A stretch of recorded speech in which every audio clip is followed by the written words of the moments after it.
Welcome to Risking Enchantment, a podcast about art, beauty, and the Catholic faith. Hosted by Rachel Sherlock. Hello and welcome to Risking Enchantment. For this week's episode, you've got myself, Rachel Sherlock, and I am joined for the new year by Phoebe Watson. Hello! It's lovely to be back. Obviously, we had January off, so at this very late stage in the year, we are officially wishing you all a very happy new year. We are. And I have begun my new year, as it seems most people have, by getting a cold. So A great way to start. Apologies if you can hear it in my voice. I will probably edit out any coughing fits that I have in the middle of this. But other than that, we should be all guns blazing for the season to come. And yeah, we are delighted to be back talking to you again. It's nice to be back. And Phoebe has suggested, before we get into the main topic of this episode, Phoebe reminded me that there's probably quite a few people who have been listening for a while but haven't undergone the penance of going all the way back to our very first episodes. And so I think we were talking to some people, was it at the Ethics and Culture conference in particular, I felt like, when we went to that in the States, that I realized that people sort of knew me from the podcast, but also didn't really know who I was. And yeah, this happened to me even more distinctly at the U2000 retreat before Christmas, where I got recognised from the sound of my voice, which had never happened before. Shout out to Daniela. But I realised talking to her that there were some very basic facts about who I am that she had no clue about. And I was like, oh, okay. We should probably talk about this. We should probably reintroduce ourselves. I think we are officially 4 years into the podcast now. So it is probably, we are well overdue a reintroduction. Yeah, we started the end of 2018, wasn't it? I believe so, yeah. Yeah. So, long time ago. Yeah, it really is. So yeah, just to begin us off with this episode, we're not going to spend very much time on this, but just maybe it's worth reintroducing ourselves. As I've already said at the top of this episode, my name is Rachel Sherlock and Phoebe Watson is here with me. And we get a lot of use out of the Sherlock and Watson joke. Yes, even more than you might think just from the podcast, which is the other thing about us is that Phoebe and I have been friends since university, where we used to share a house together. And then 8 years ago, a very long time ago now, we were both moving to Dublin at the same time. And so we decided to share a flat together once again and reunite Sherlock and Watson. And yeah, we've been in that flat ever since. And so, yeah, we are not only podcasting friends, but we are housemates. That we are. And good friends overall. Our friendship has survived. Absolutely. And grown stronger. And so, yeah, maybe to give a little bit of background on myself, I said we met at university. We both went to university in Cork in Ireland. I studied music and English. And I went on and kind of, essentially my master's focused on my English part of my degree, but the master's itself was on Viking and Anglo-Saxon studies, which I did at the University of Nottingham and was a wonderful experience, one of the best years of my life. And ever since then, I've worked a kind of variety of jobs in publishing, in digital marketing, in writing for book websites, that kind of area. And so, yeah, my experience of study and work has been kind of in English adjacent fields, I would say. But Rachel, what about your faith story? Oh, that's true. Yeah, I guess this is primarily a religious podcast. And so, yeah, I should mention that. I have often joked, Phoebe and I used to both volunteer, Phoebe still does, for a group called U2000, you mentioned it already, which runs prayer groups and retreats for young people, young Catholics in Ireland. And at our major retreats, we would always be struggling to keep to our schedule, and there would be a slot in the schedule for testimonies. And I used to joke that whenever we were running over time on our schedule, they should just sign me up to do the testimony, because my testimony is one of the shortest you will ever hear. I was very fortunate enough to be raised Catholic with my wonderful family, my parents and my brother Michael. And I just found a lot of joy in my faith early on, and I've never left it. And that's my Catholic story. There we go. I thought I had a very similar story, but replaced Catholic with Christian when I was 18 and went to college and met you guys. And so I grew up in a Church of Ireland evangelical background. For anyone not familiar with what that means, Church of Ireland, similar to the Church of England, Anglican, in America sometimes called Episcopalian. So think a mixture of like hymns and liturgy, but also like some more Baptist or like freestyle worship mixed in there. But then in college, I converted to Catholicism partly through encountering a lot of the writings of C.S. Lewis and being taught to expect logic in my faith, and then coming to understand the Catholic Church better and see the logic in that faith. And then the beauty of it and being drawn into it, but primarily intellectual first. So yeah, I'm a big C.S. Lewis fan, just like you're a big Tolkien fan. Yes. Those are our two like kind of major inklings to begin with. And I'm also a civil engineer working in Dublin. Yeah. And so I don't have an English background. I just love books. Yeah, I love reading and love discussing books. It's something that was part of our friendship early on. And yeah, as I said, 4 years ago, I decided to set up this podcast because I wanted a space to have the kinds of discussions that I was interested in having and was lucky enough to be having with my friends. And so for the most part, the people that you hear on this podcast are just friends of mine. Occasionally we get in other writers or podcasters, although I've been lucky enough to now count at least some of those people who I've met through the podcast as friends. So it's working both ways now. But yeah, it's been really interesting setting up this podcast and like having a space to just talk about the things that I find interesting, that I feel like inform my faith, but also are really driving forces in the things that I like to read about, or movies I like to watch, music I like to listen to, all of those things and how they can all interact. And I just feel very blessed to be surrounded by people who are willing to have sort of extended conversations with me on this podcast. So yeah, I think that's a fairly basic introduction I think so. to who we are and what we do. As we've kind of mentioned, I do have some academic background in this area, but I do also really like that this largely just comes from a lay person's perspective and not a professional's and not a theologian. Right, that it's just about engaging with things and thinking about them and enjoying them enough to pay them attention. Yeah, and I've learned so much through the podcast about doing that better as well. Which in some ways actually segues very nicely into what we want to talk about for this episode, because it relates to a particular New Year's resolution that I have set myself. Which is kind of similar to one we set 2 years ago. Yeah.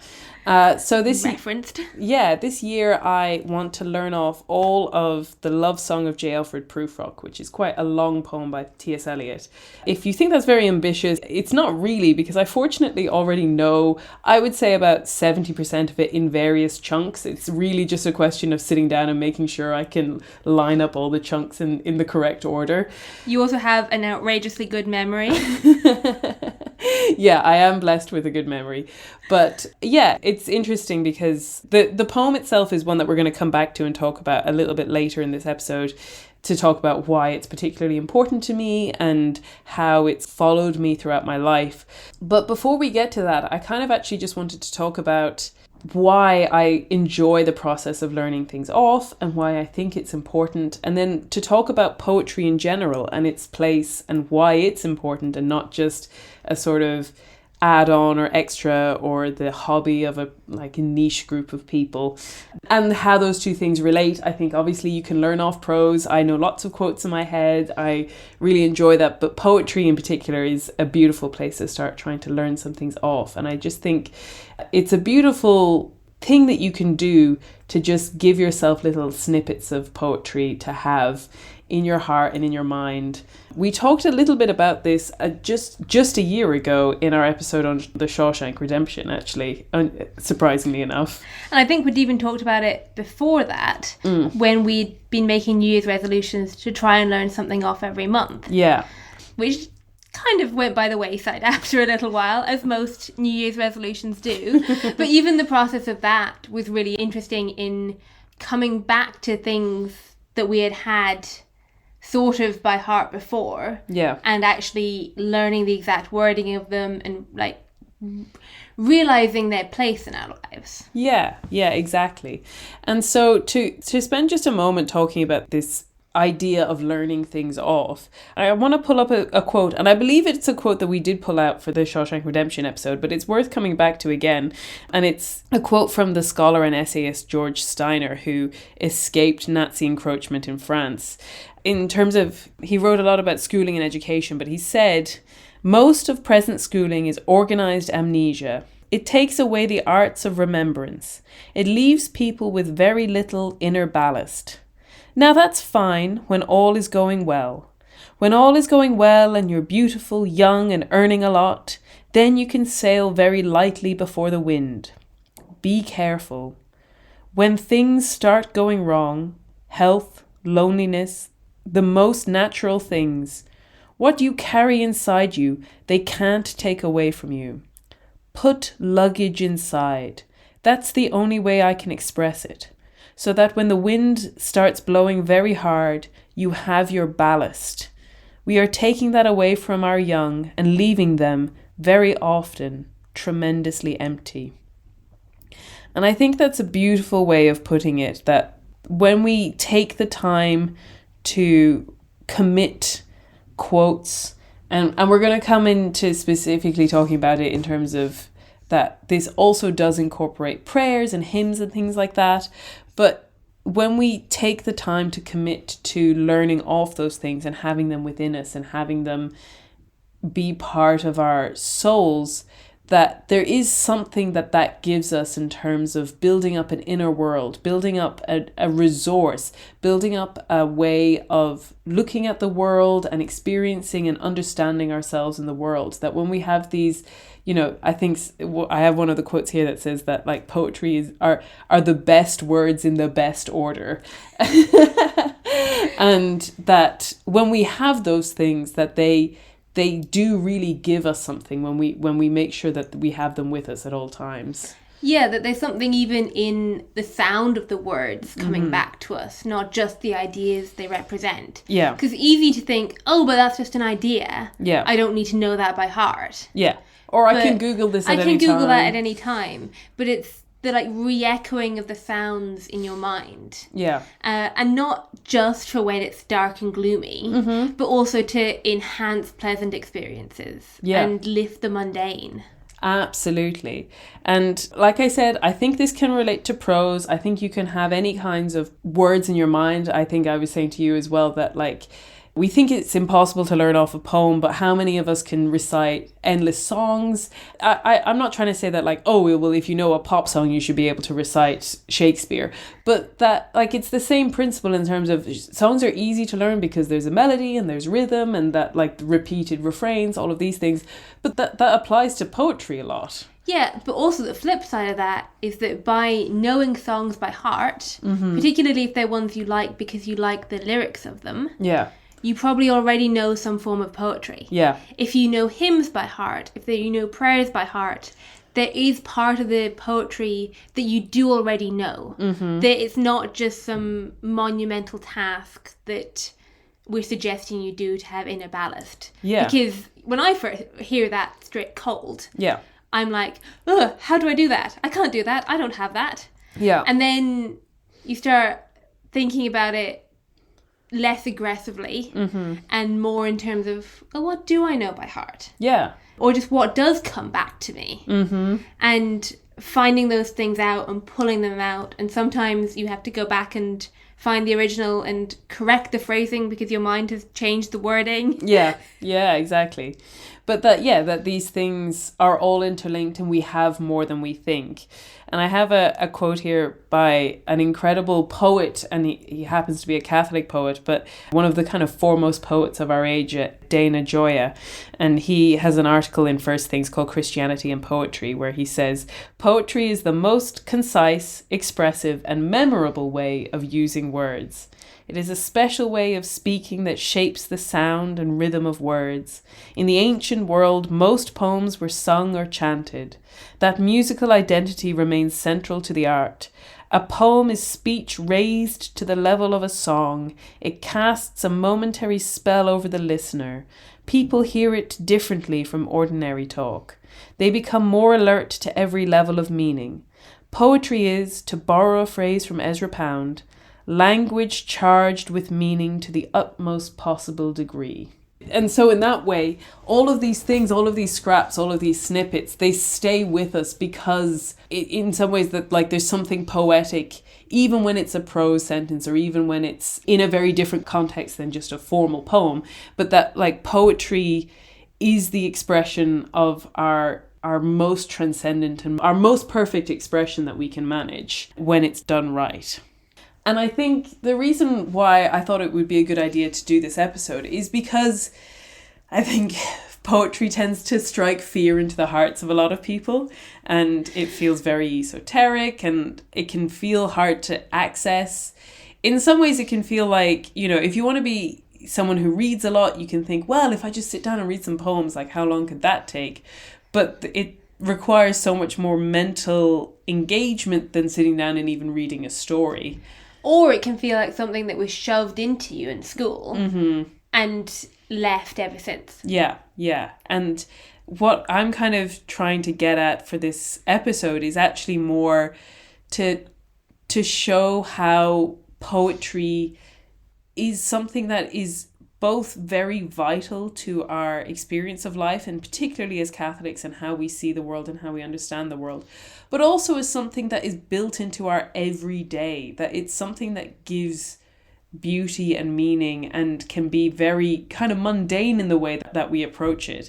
And I came across this beautiful article by the amazing Irish poet Seamus Heaney. It was in the Boston Review, and it's about his literary influences, and I was thrilled to find that he was talking about T.S. Eliot. So I've done an episode on T.S. Eliot before for this podcast, which I'm very proud of, but I think it only takes people about 10 seconds of talking to me for me to start referencing how much I love T.S. Eliot. Left.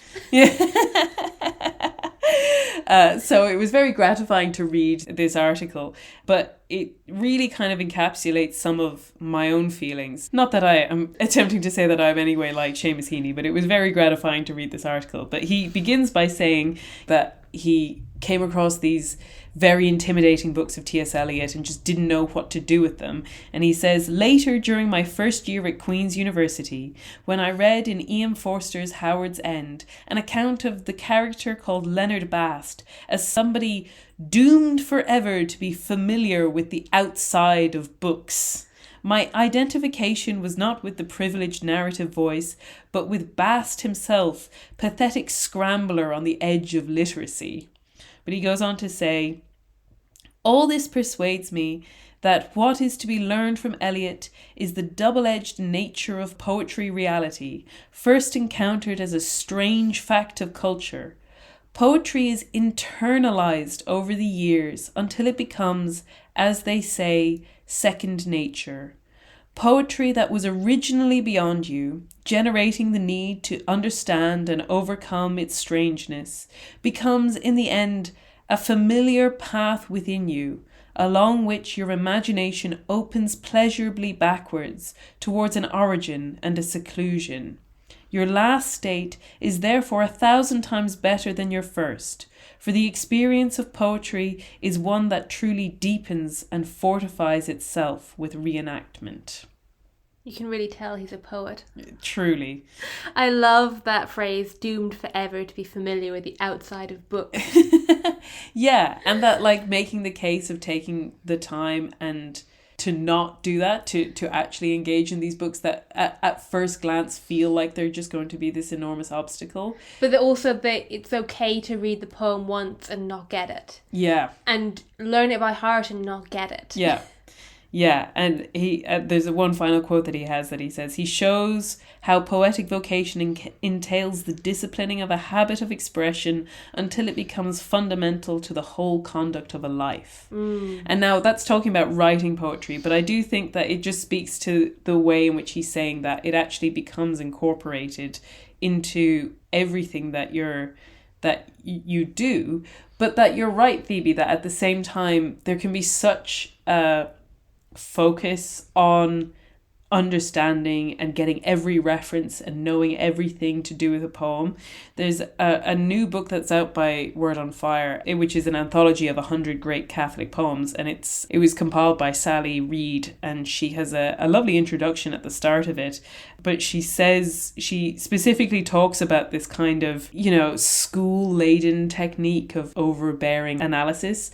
And we're actually going to talk a little bit later about how actually there's a lot to be said for learning poems at school and learning them off by heart at school, and that these are things that are important. And I think even with what Seamus Heaney is saying, that what you learn in childhood is what starts treading those paths early. Yeah.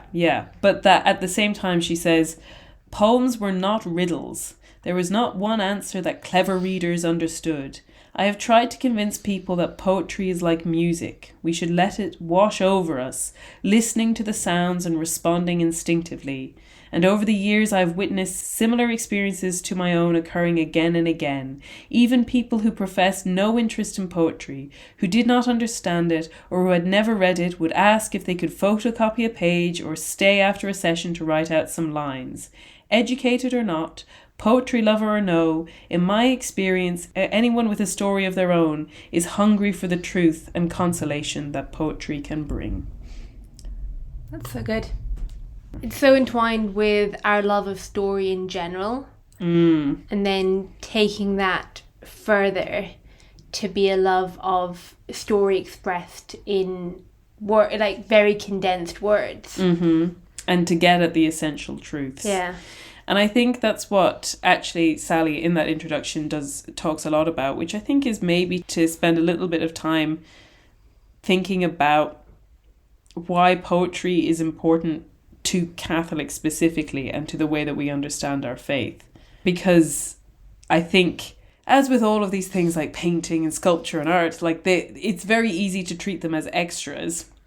And I think actually she makes a really compelling case for poetry being the language of Catholicism, that our faith is in some way kind of incomprehensible without it, which is a really bold statement to make. Yeah, it really is. But I think, just thinking about this now, it's really telling that one of our greatest theologians, St. Thomas Aquinas, is also the one who wrote the beautiful poetry about the Eucharist. And that there's something in that combination of theology and the search for truth and the expression of that truth in words. Not in words of explanation, but in condensed words that try and convey the whole meaning rather than parts of it. And that poetry is necessary for that, because it communicates that transcendent reality, that the things in life that are more than the sum of their parts.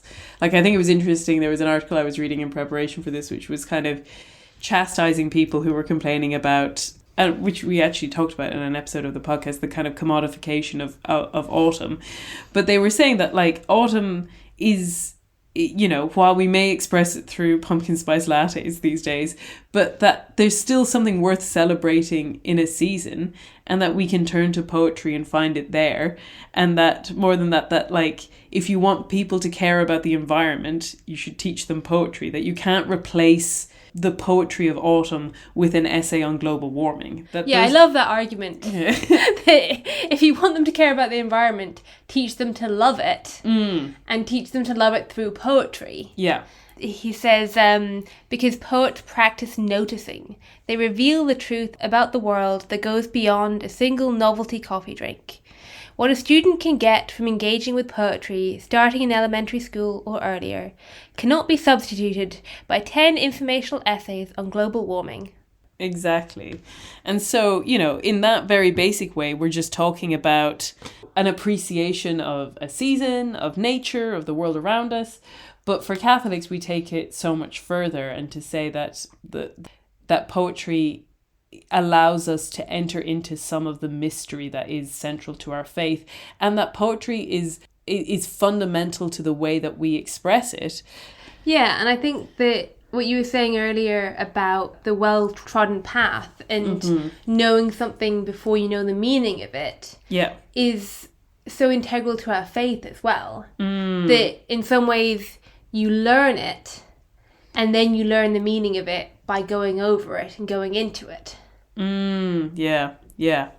And that for this particular episode of the podcast, I think I was keen to, and we're going to be looking at some of the examples of poetry that has spoken the most to us, but we haven't really picked out one particular area which we could, only mainly because we could spend ages talking about this in particular, but in terms of specifically religious poetry, and more specifically, like as we've said, hymns, prayers, the divine office, mass, so many of these things are actually poetry. That, like, I think I read somewhere that about 30% of scripture is poetry. I just realised I have a very vivid memory from our first year living together in college, where you recited the Salve Regina to me as poetry, as an example of the poetry of Our Lady and the poetry of the Catholic Church. Wow. I have to... I am so surprised that I remember that, but I do, because it's also tied to then when I became Catholic, I had to learn these prayers. Yeah. The prayers that you learn in childhood,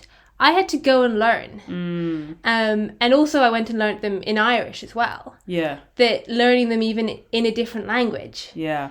Yeah, that was really part of incorporating the culture and mentality of Catholicism. Yeah, absolutely. And that those words are so beautiful and so deeply ingrained in our souls because of their poetic value.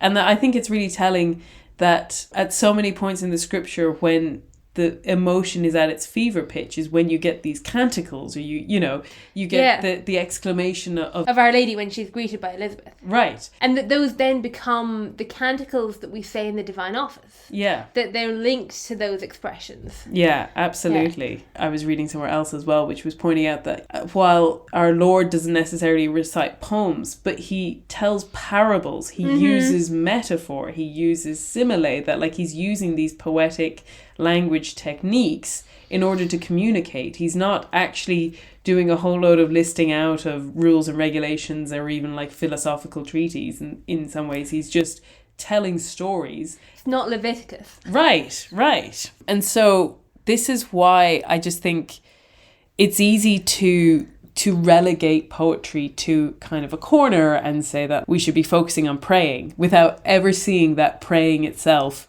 is engaging with poetry. Yeah, and also that the flip side of that is what we're saying about knowing more poetry than you think you do. That by knowing these things, you have a grounding in poetry that you can build on. Yeah, absolutely. And that they also really help. What you were saying with parables is that delving into the sacramental of understanding language of metaphor, that it's teaching you to grapple with language. Yeah, I found it really interesting actually to go back to that compendium of 100 great Catholic poems. In the introduction, Sally Reid kind of made an interesting comparison, which I found very helpful, where she talks about, as I lined up in those early days to receive the Eucharist, I thought about how being in the church is like stepping into a poem. Take a famous line like, "Shall I compare thee to a summer's day?" Shakespeare conjures, in his perfect words, the colours, flowers, and beauty of a day. In a poetic sense, the beloved of that sonnet then becomes the day, and the day becomes her. The poet will never know a summer day without thinking of her, nor of her without thinking of a summer's day. That is what metaphors do. They couple two separate entities by what they have in common. But in reality, the woman and the day remain distinct. And then to go on to talk about, obviously, when we're talking about things like transubstantiation, it's more than just the metaphor of words. But that when we actually have the tools to deal with things like metaphors, that we're beginning to get the tools that allows us to even like kind of begin to enter into the mystery of transubstantiation. Yeah, and that you're also faced with something that you can't fully comprehend and that you have to mull over and delve into. And I think that's something that poetry challenges us to do. Yeah. Because it doesn't give us the answer straight away. Yeah, absolutely. They're even just in the cultivation of sitting and reflecting and taking time to think about things is an important skill that is needed for our faith lives as well. And we really need to cultivate it better. Yes. And yeah, there was another article that you found from Word on Fire about the same book, where they say, when the fog is cleared and we get at the true definition of poetry, we find its presence everywhere in Catholicism. The scriptures, the Mass, the prayers of the mystics and the monks, and the very nature of God. God himself is a poet. In the first verses of Genesis, by an act of speech, God brings about reality from nothing. To paraphrase the classic formulation, God's engagement with the depth of his own being in the Trinity overflows into the creation of the world. All that is out of reach, unfathomable, impossible, is grasped by the Word who was there at the beginning. This is hardly hyperbole, because God made man in his own image, and bestowed him with the same power in a lesser degree, as evidenced in his naming of the animals. In fact, by virtue of his own created nature, the human person is a poem all his own. His existence is a particular expression of the concrete but mysterious act of God that takes form in his individual vocation. This reveals why all people, especially Catholics, need poetry and lack something essential without it, because their vision of reality is ipso facto hindered by not enunciating what occurs at the ground of our being. We become, as T.S. Eliot said, hollow men. That's beautiful. I love that so much. And I love that relation to creation. Yeah, I think Tolkien would appreciate it. So would Lewis, to be fair. Yes. And I appreciate the T.S. Eliot reference at the end. I just love how it permeates everything in creation. It's just such a beautiful way of looking at the world. And I think that's really important because I think, as I've mentioned before, poetry really suffers from that sense of it being niche and for an elite and kind of something set apart. Or something boring and uninteresting that only the geeks are interested in. Yeah, I can see that as well. And I think it was interesting that there was an article by James Matthew Wilson, who again has done amazing work for poetry at the moment. And actually, speaking of which, we referenced being at the Ethics and Culture Conference, and we were so blessed to be able to speak to Mary Finnegan at that, who runs Wise Blood Books. Mm-hmm. And there were so many books that they have of poetry and about poetry, and we could only take home one or two in our suitcases. And it was so funny because I was trying to get ready for this episode, and I kept looking at their catalogue of books being like, I wish we had brought home this one and I could have read it or I could have referenced it. So if anyone is interested in delving into this area more, please go to their website, look at their catalogue. There's some amazing work in there.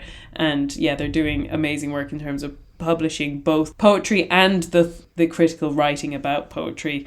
But there was one book in particular by James Matthew Wilson that I was kind of cursing the sky that we hadn't got a copy of. Wasn't the one that I had bought but given away? Yes. Yeah. Yeah.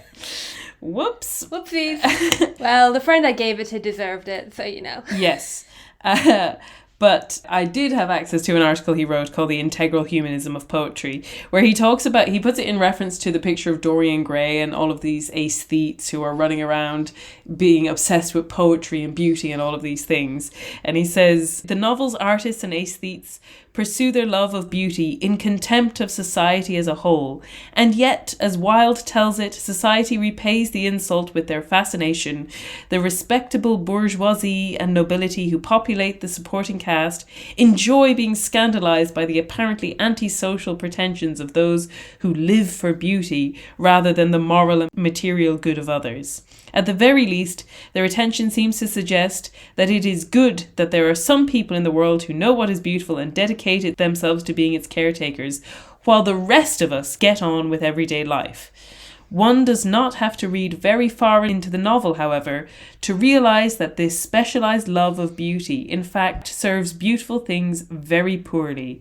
It isolates them from the fullness of reality, including truth and goodness, and finally perverts the love of beauty into a love of sensation and self-enclosing narcissism. I love that. Particularly, I love the idea that this beauty is supposed to be part of our everyday life. Mm-hmm. That it can only be served and in its proper place when it's entwined with seeking the good and the true. Yeah. And that's how we bring poetry in fittingly. Yeah. And that it, in its proper place, it will enhance the good and the true. Yeah. But in and of its own, it becomes twisted. Yeah, and that it shouldn't be cordoned off as a preserve of a group of specialists who are dedicated to this aesthetic lifestyle. That, like, actually, what makes poetry really meaningful is its ability to speak to our everyday lives. Yeah, and that we live with these poems and come back to them, and they come back to us at the right moment. Yeah. And I think that's a perfect segue into talking about, Phoebe and I discussed, would it be maybe a nice idea to pull out some of the poems that have stuck with us throughout the years, and the snippets and phrases that have come back to us in various settings and scenarios.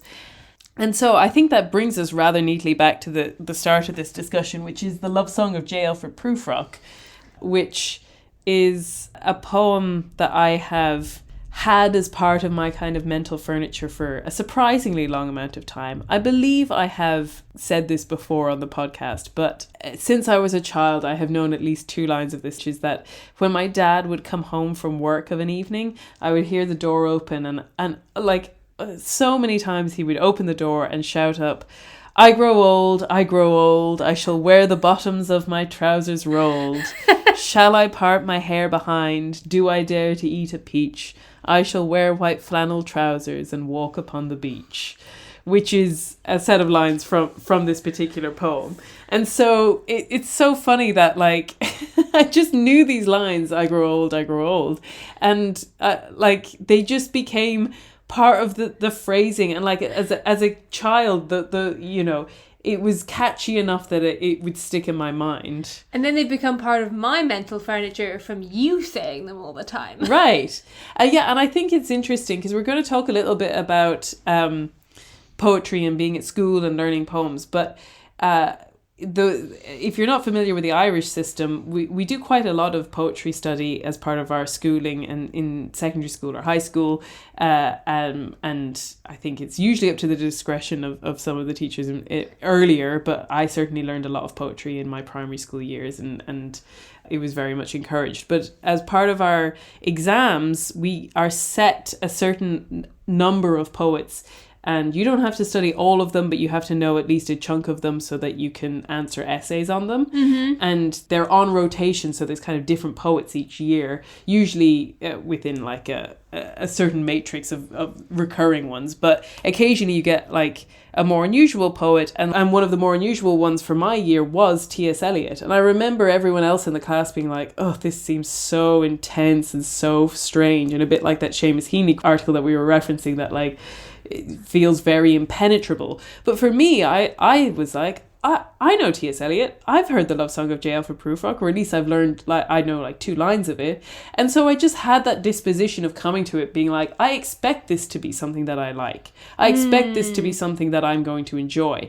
And because of that, I did enjoy it. And it began a lifelong love of his poetry that has really in some ways kind of transformed my life. And I remember looking up, they put out the statistics of who answered what questions in our Leaving Cert exams on the different poets, and I it might have even been less than 1%. It might have been like 0.5% of people in the country that year answered on T.S. Eliot, and you can guarantee that I was one of them. I might have been the only person to answer on T.S. Eliot, but I remember he came up on the exam and I was thrilled I got to answer about my favourite poet. And because of that, in particular, I'm going to reference a couple of different T.S. Eliot works, but the Lovesong of J.Alfred Prufrock has carried on into my day-to-day life in so many settings and so many situations. I was saying to Phoebe just before we started that, like, I remember being a teenager and feeling really awkward and not knowing how to present myself to the world and how to find myself at that age. And there's a line in it which says, there will be time to prepare a face to meet the faces that you meet. And that phrase has just come back to me over and over again, and even like throughout my life. And I think because the poem itself is about someone who feels very anxious about their own insignificance and their ability to make a difference in the world, that I think it has really been something that when I feel nervous about kind of anything in life, that it, like when I feel like things aren't going right, or if I feel like I don't know what I want from my life at that point, whether it's a job that I don't feel certain about, or a situation that I feel like, you know, the brokenness of the world is, you know, that you're always kind of trying to get to a point of feeling like you've achieved greatness and never quite getting there. And so there's lines in it that have just come back to me over and over again. There's, do I dare disturb the universe? In a minute there is time for decisions and revisions which a minute will reverse.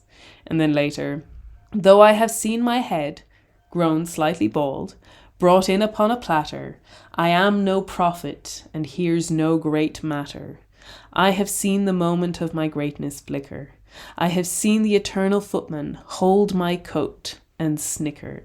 And in short, I was afraid.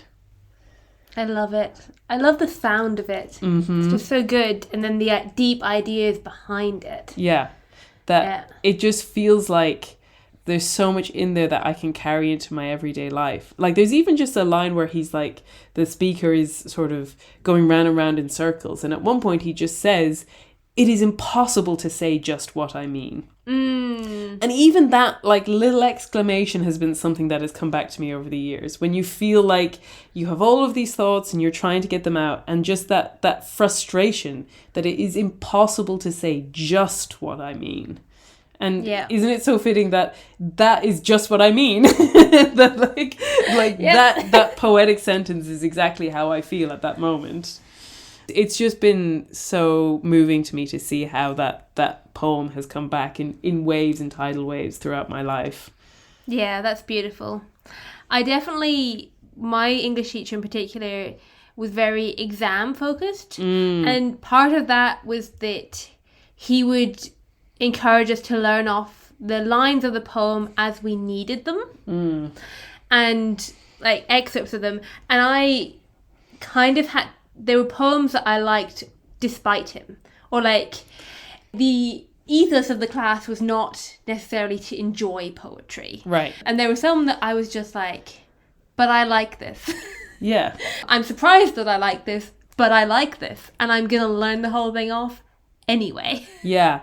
And I think it's interesting. We've said that we were going to just talk a little bit about poetry in school, because I think there is a balance. I think, you know, it is surprising to me how much of the poetry that I still have in my brain is the poetry that I came across in school. Like it's one of the few times in your life where you are given the time to learn things off, and hopefully at least some of it sticks. And there is a merit in kind of being forced to sit down and learn a whole bunch of things, or read a whole bunch of things that you wouldn't otherwise read, or, you know, all of these things can actually end up being very good. And with a good teacher, it can be great from the off. Like you can have a really great experience as a young person coming across poetry.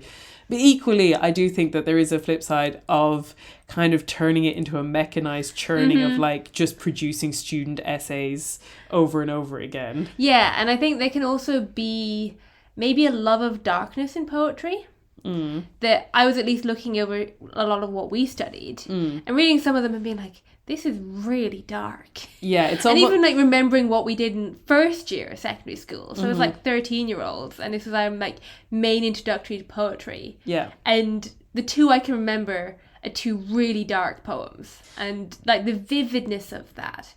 And there is still something really good in that. Like it is a way of encountering the world and the darkness of the world. But it also feels like there's something lacking there if there's an oversaturation of darkness, perhaps. Yeah, I think there can be a sense in which, because poetry in some ways gets such a bad rep with people where they're sort of intimidated by it, there can be a sense, especially with teenagers, to be like, oh, but look at how dark and intense and brooding this poetry can be, as a way of almost like showing off what poetry can do. Yeah. And that's not necessarily to say that the poems are necessarily bad in and of themselves, but you're right that like in a desire to shock people into interest in poetry, that it can be a little bit overbearing depending on the curriculum that's set. But that, yeah, I just think I'd be interested if any of our listeners had either super positive or negative experiences of studying poetry at school. Yeah, and like even despite that, there's still a lot of our poetry course that I have come away with, and parts of it that have still echoed around in my brain. Yeah.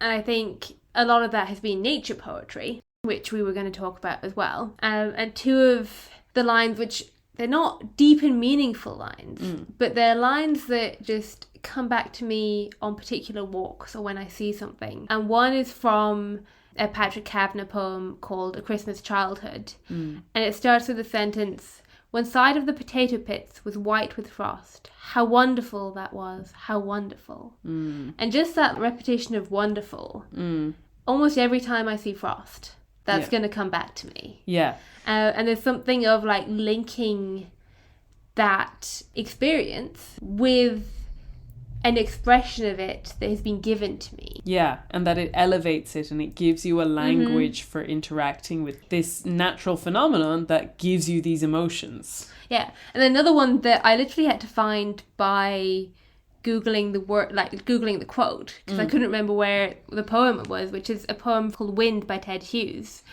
And the two lines of it that I would see this phenomenon a lot and it come back to me is, "The wind flung a magpie away and a black-backed gull bent like an iron bar slowly."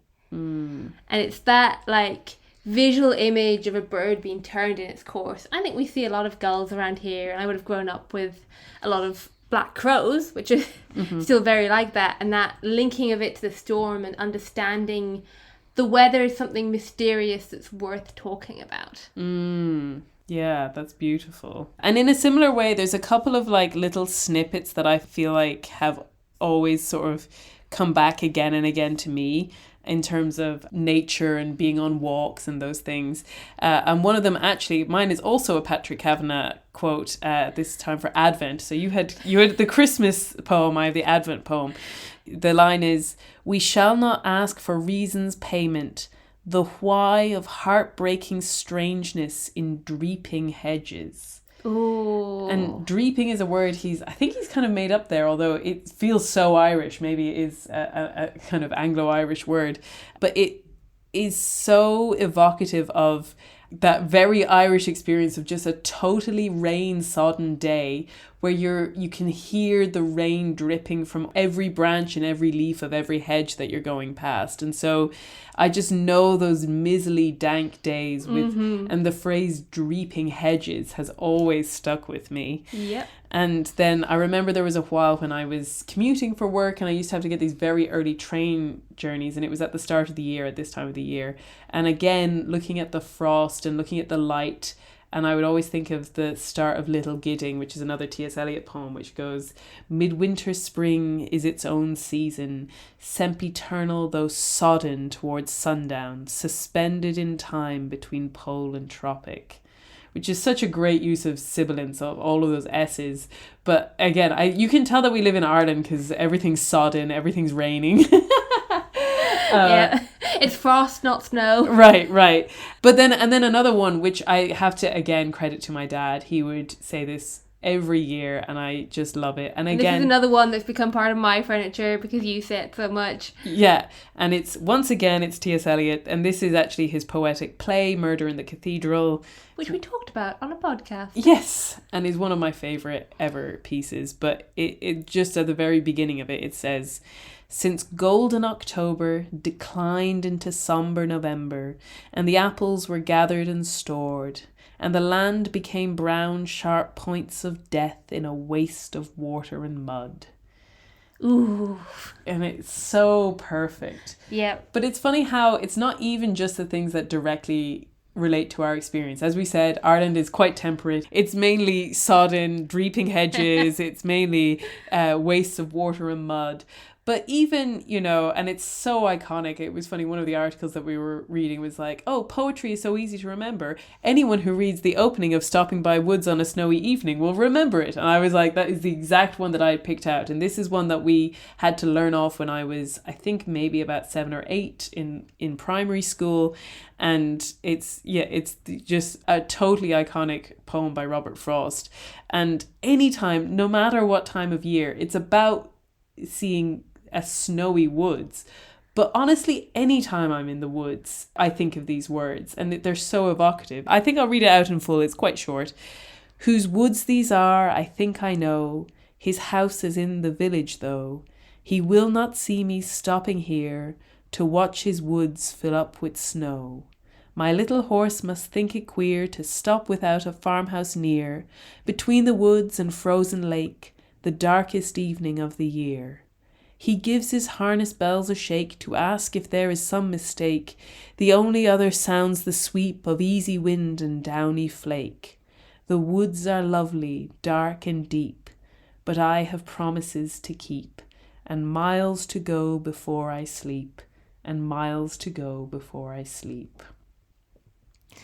It's funny that I also pulled out a poem by Robert Frost about a wood. I mean, another truly iconic poem. Yeah. And again, one that I think about almost every time I'm in a wood, particularly in autumn. And it's The Road Not Taken. 2 roads diverged in a yellow wood, and sorry I could not travel both. And be one traveller, long I stood, and looked down one as far as I could, to where it bent in the undergrowth. Then took the other, just as fair, and having perhaps the better claim, because it was grassy and wanted wear, though as for that, the passing there had worn them really about the same. And both that morning equally lay, in steps no tread had trodden black. Oh, I kept the first for another day, yet knowing how way leads on to way, I doubted if I should ever come back.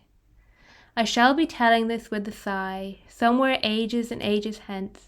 2 roads diverged in a wood, and I took the one less travelled by, and that has made all the difference. Yeah. I mean, these things... Yeah. They just echo and have this haunting quality to them. Yeah. You know, and they're iconic for a reason. Yeah.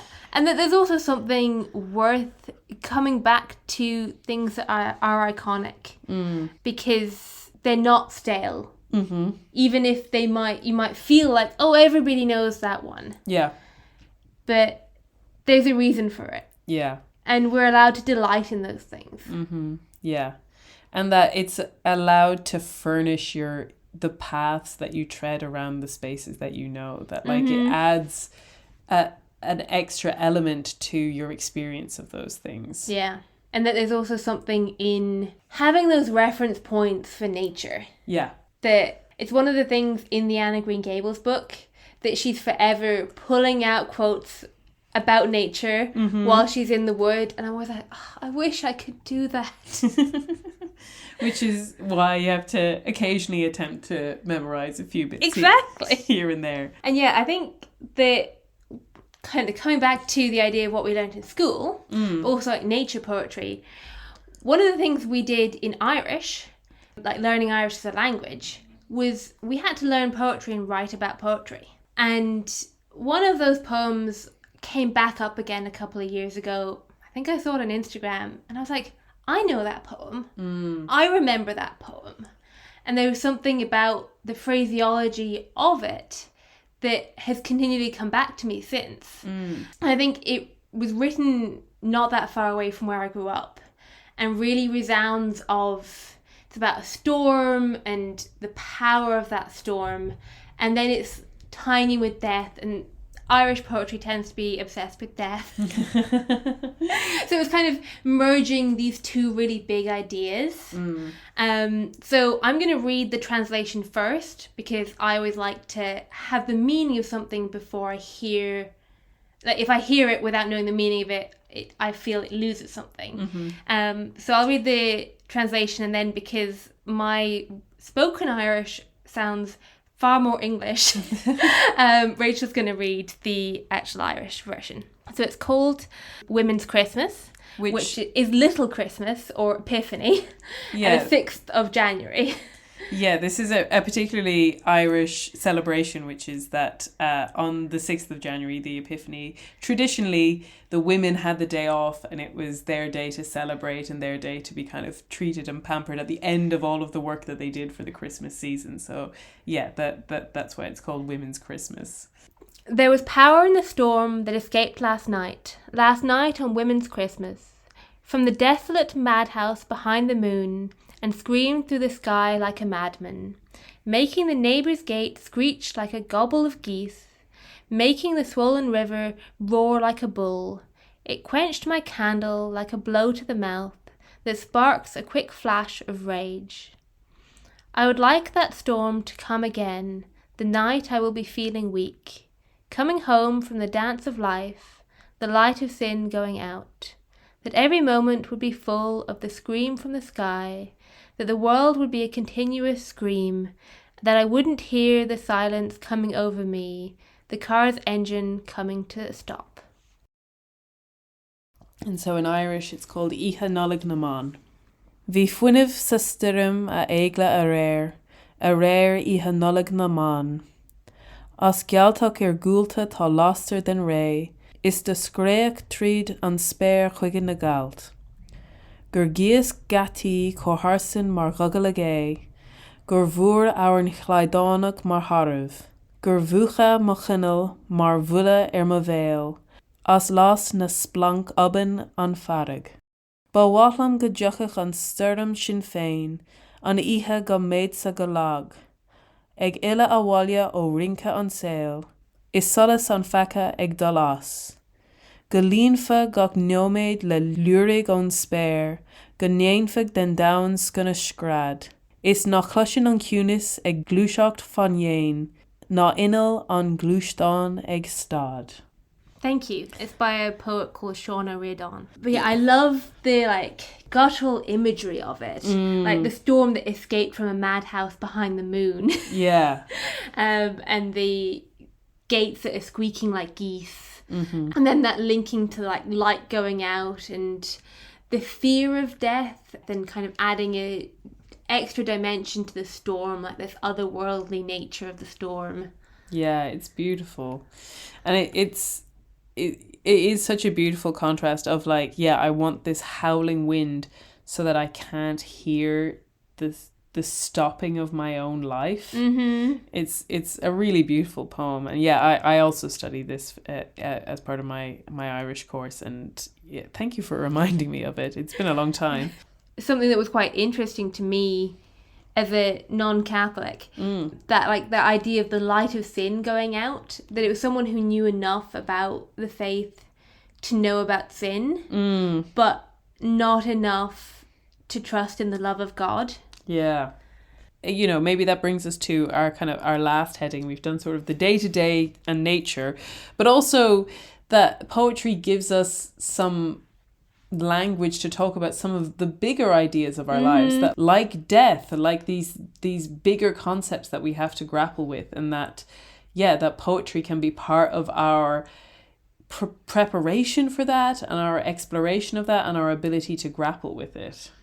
Yeah, one of the poems I picked out from our English course is by Emily Dickinson. It's a very short poem. It's called Hope is the Thing with Feathers. And it just dwells on this idea of hope being an elusive thing, and yet very durable.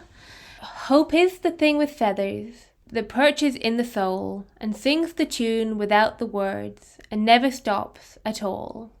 And sweetest in the gale is heard, and sore must be the storm that could abash the little bird that kept so many warm. I've heard it in the chillest land and on the strangest sea, yet never in extremity it asked a crumb of me. I love the imagery of it to start with, the warmth of that feathered idea. Yeah. But also the littleness of it. that it's not a big thing. Yeah. It's a small, sturdy thing. I love it. Yeah, it's such as we've said already, it's language charged to the absolute most. That like, this imagery is so potent in being so concise and so meaningful in such a small space. And also so carefully laid out on a page. Like she makes really clever use of like capitalization and dashes. Yeah. And it was one of the ones that actually taught me to pay attention to those things. Yeah.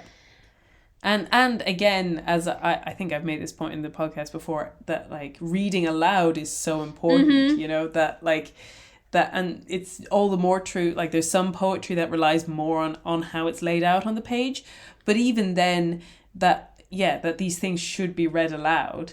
Yeah, like I remember when I was reading Murder in the Cathedral for our podcast, and you were like, you have to read it aloud. Yeah. Like it has to be expressed in the sounds of the words. Yeah. Because I think you do that instinctively in your head more, but for someone like me who reads a lot of prose, it's very easy to just try and read the meanings of the words and not dwell on the sounds of the words. Yeah.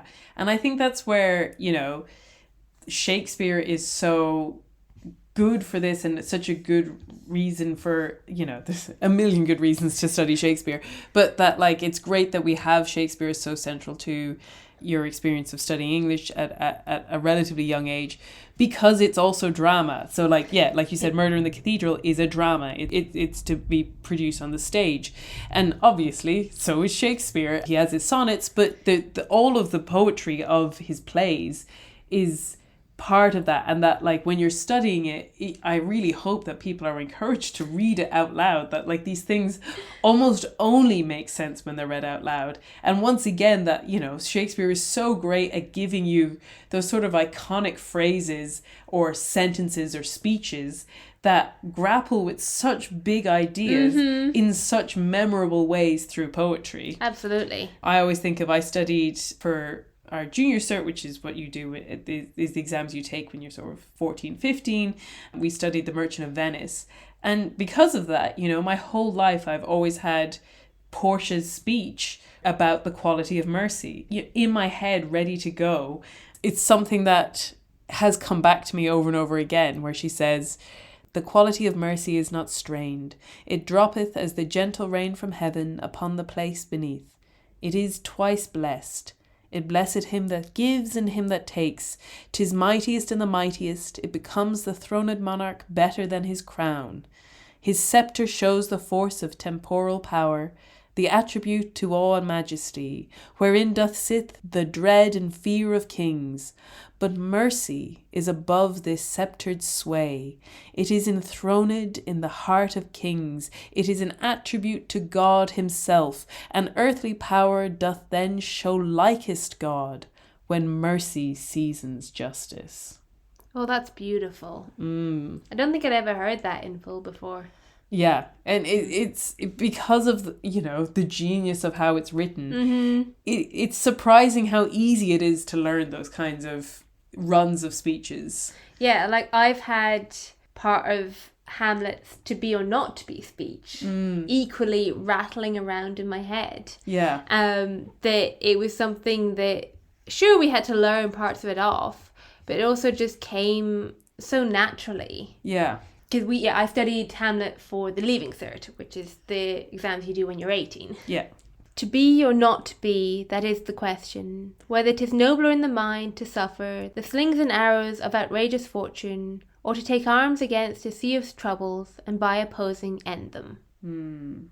Yeah. And to me, I know it's supposed to be grappling with the idea of life and death, but it also just comes back to that idea of, do we grapple with life? Like, do we engage with life? Or do we just let it buffet us about? Yeah, absolutely. Yeah.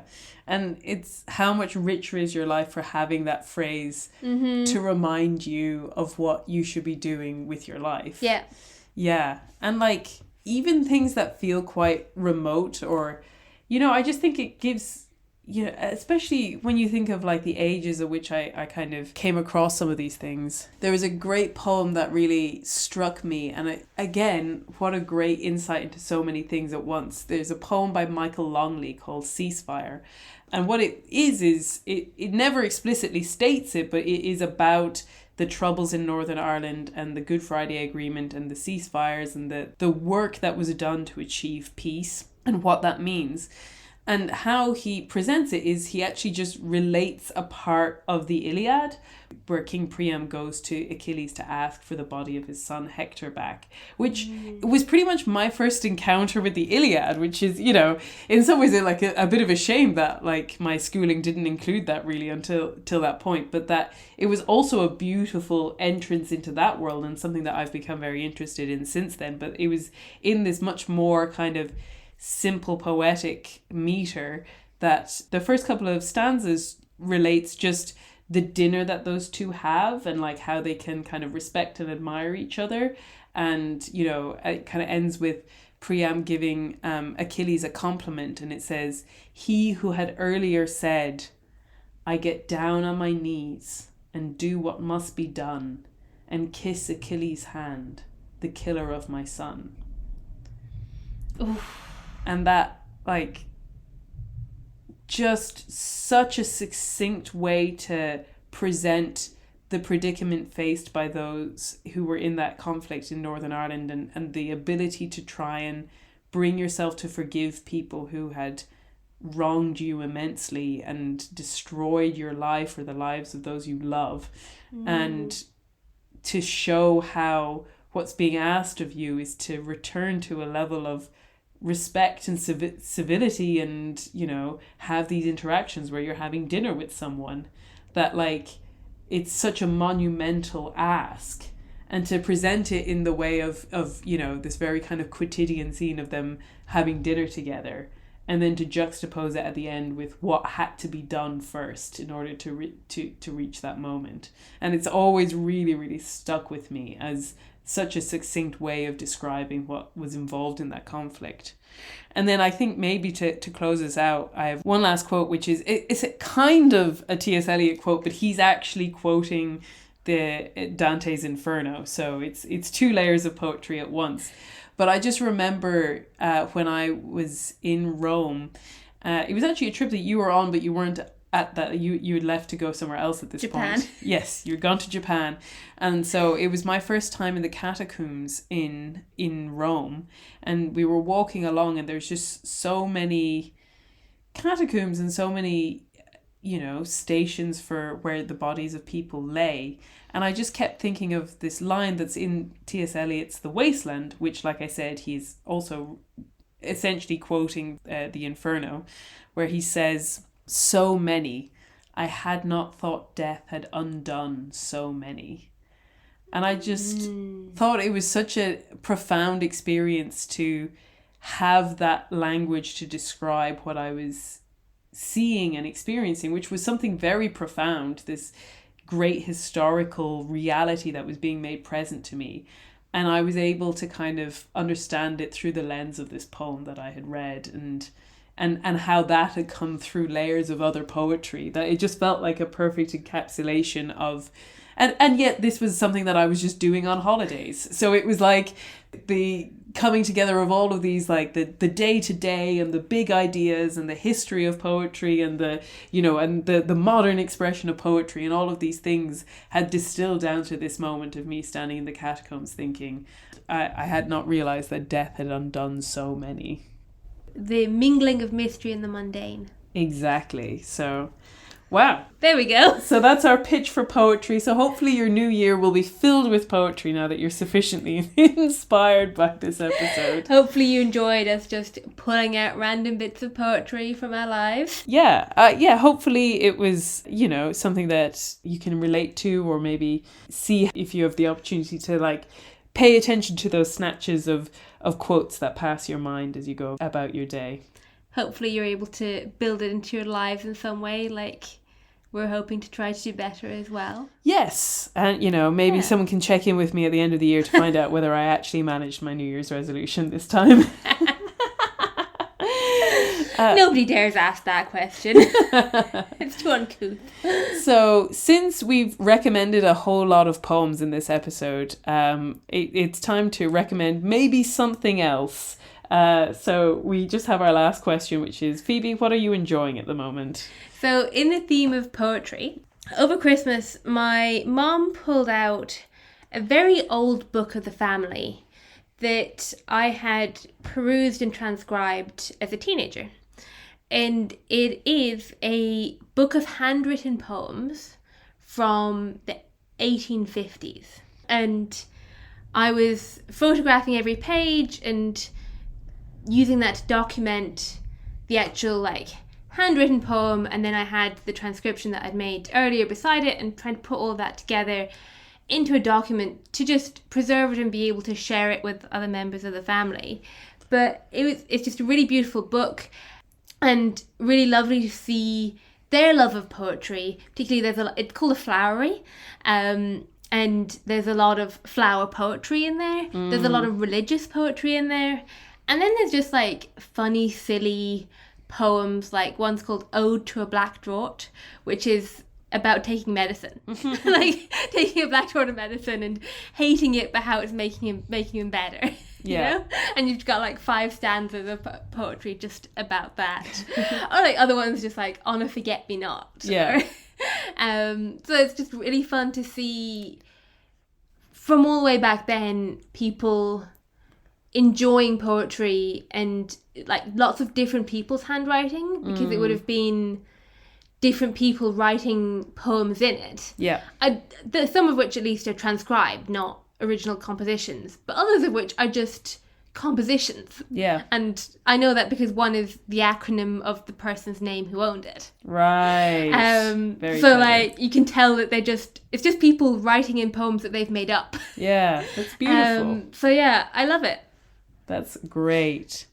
I think since we've gone through a lot of very literary things in this episode, I will take something that's not even really a thing that you can recommend. But for my thing I've been enjoying at the moment is we threw a dinner party for some of our friends this week.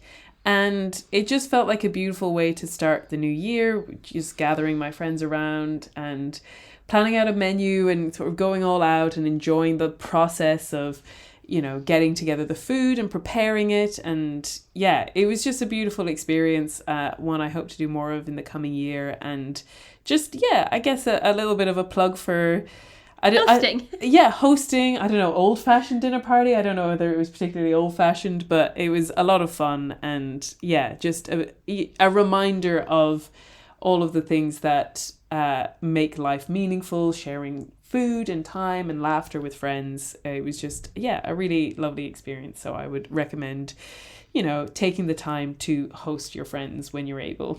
Yeah, it was great.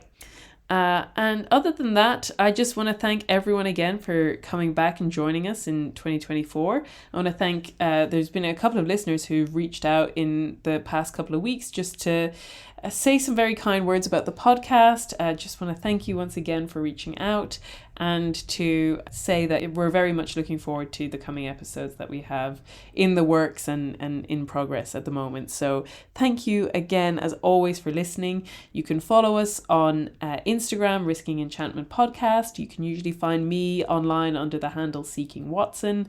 You can subscribe to our newsletter on my website, which is rachelsherlock.com. And if you go to /podcast, you can find our newsletter there.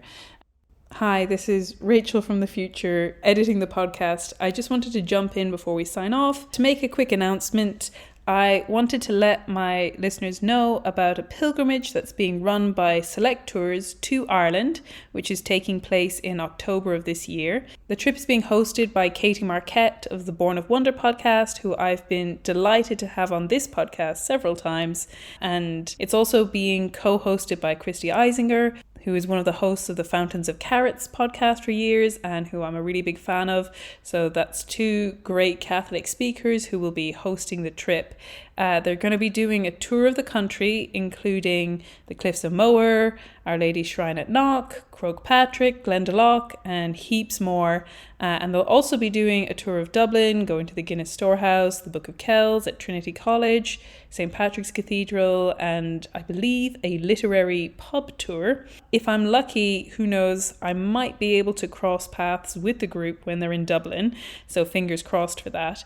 But I'll put a link in the description for more information or to book your place. And if you're listening to this episode when it comes out, Select is running a promotion for Valentine's Day. It's $300 off when people sign up together from February 14th through to the 21st. So hopefully this might be of interest to some of my listeners. It sounds like it'll be a fantastic trip, and I'm really grateful to Katie for looping me in on this. And yeah, hopefully if you're going on the trip, do let me know. I'll be really excited to hear about anyone who's coming. And yeah, just wanted to jump in before we sign off to let you know about it. Thank you.